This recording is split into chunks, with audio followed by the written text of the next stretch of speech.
Assalamu alaikum dostlar. Atım Baqut Boрошев.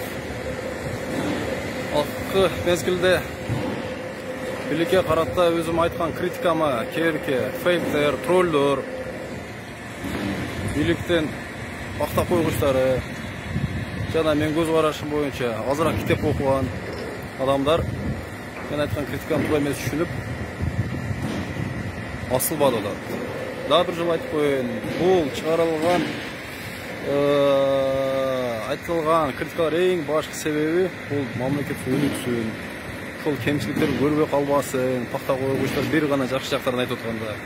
Сол кемшіліктерін оңдап, burada президенттерге оқшап қачып, өліп, қамалып кетпесін дегенле мақсатты айтып отыр.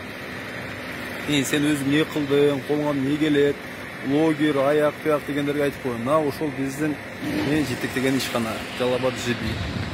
Biz 2020 жылдан баштап 10 жұмыштан 130 жұмыштан аштық. 2 жылдың içinde 3 çoğun ишканадан ашық ишкана салды. Ол ЖБ завод, рабильный завод, бетон завод, транспортный линия ошол нерселер. Азыркы учурда бизде 130дан ашык адам иштейт. Иштин шарттары боюнча бизде ужин, обед деген нерсе бекер. Biz официалдык түрдө иштейбиз. Жумушчуларга bir жылына 30га беребиз, 30га төлөнөт.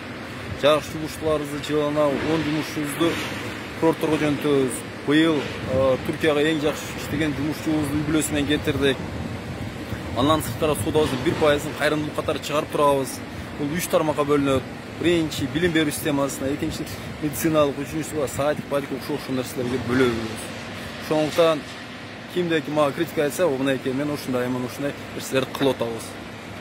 Ошондуктан урматтуу достор, көбүрөөк китеп окуйлук, билимдүү болойлук, элибизге, жерибизге кызмат кылганды үйрөнөлүк. Чоң рахмат.